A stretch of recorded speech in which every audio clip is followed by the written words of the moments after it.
Hello everyone, I'm here with a new process video today. I am doing 6 by 12 pocket pages, and as you can see, these pictures are Harry Potter themed. These are from when I saw Cursed Child in New York City, and I've picked out pretty much everything that I want to use here with an exception. I am going to have to do a flip at the bottom because I have 2 photos that I want to fit in, and there just aren't enough spaces for everything if I also want to journal. So I'm going to have to find another card that goes in between these 2 photos, and I'm not sure what that's going to be.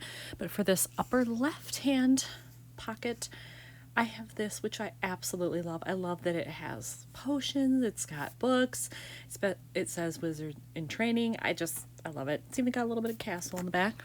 And that was from a digital file set that I bought, so I just bought it and printed it out at home. And then for this one, I want to use this card, but obviously I don't want that. So I'm going to cover that up actually and do this.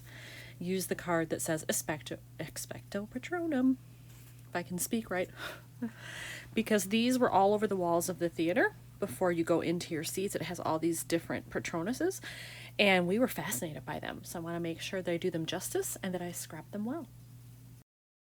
When I went through my stash of Harry Potter cards, this is the only one that's 4 by 6 that I thought maybe I would use. This is the other side, by the way. Way too busy. Well, I shouldn't say that. If I found the right thing to include on it, maybe. But I'm thinking it's going to be this side, and I still want to include something. I'm not going to journal in both places, so this is more just decorative. But I have that, so I may use that. That is from a Kelly Perky kit, by the way.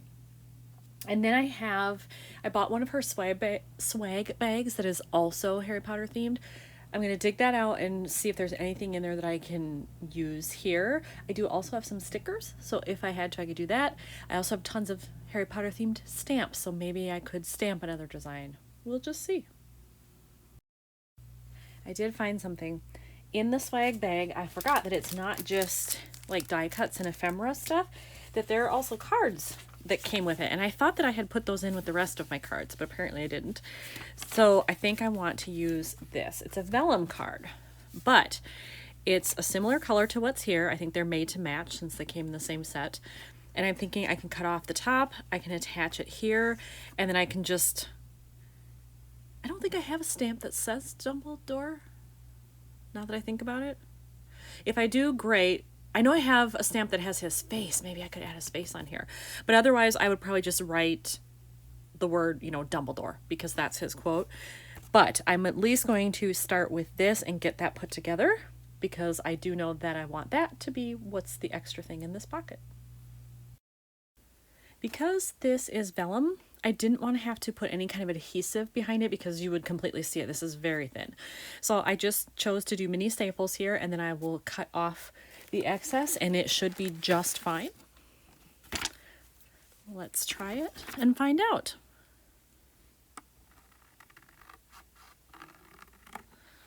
There we go. It looks lovely. I'm going to keep that, and now I have to figure out what I want to do for the Dumbledore thing over here.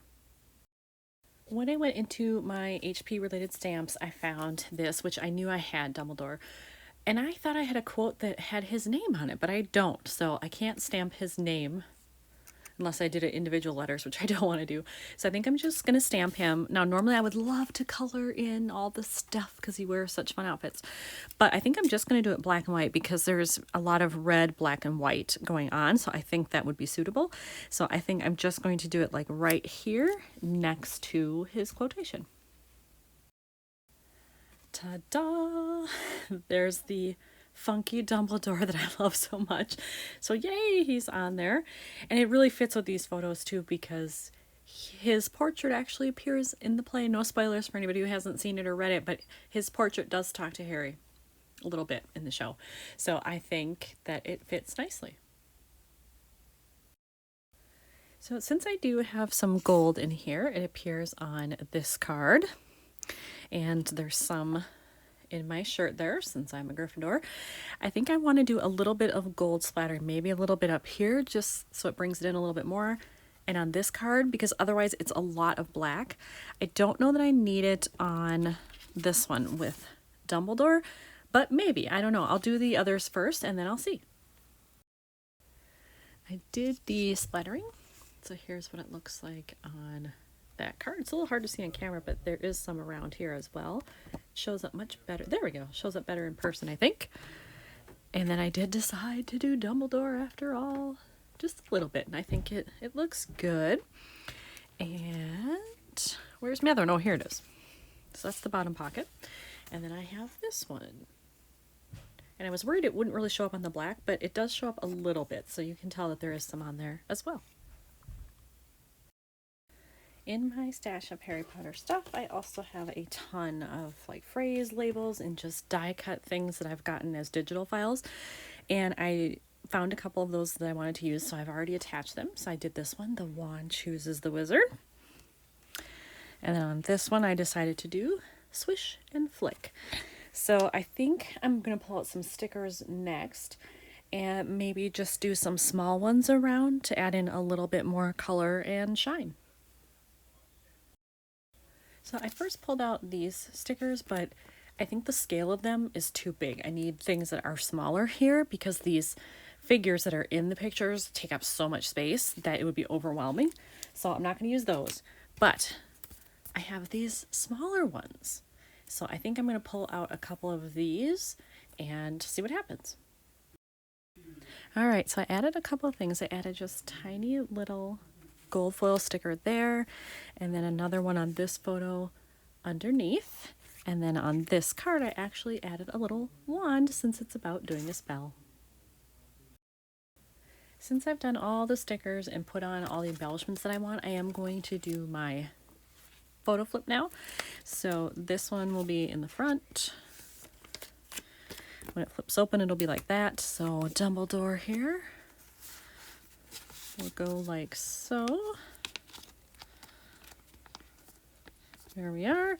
And then the dog will be in this pocket. And then all I have to do is remove the adhesive, and I use the photo flips that are from Simple Stories. I use those probably 90% of the time. Sometimes I will use the ones that are made by Close to My Heart, but it depends what I have on hand. So let's see here. Move that a little bit so I can get this as straight with the pocket as I can. And you'll notice this has happened to me before. So this runs the length of the pocket, but the page protector behind it has a cutout.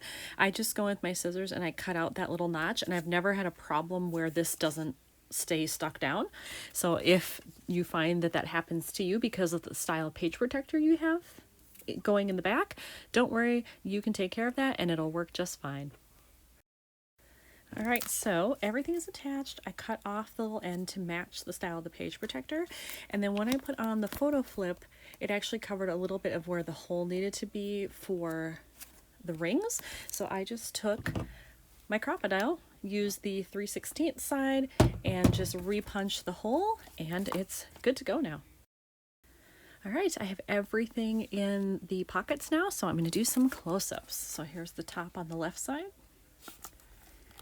Middle row, bottom row, and then on the right side I have the top.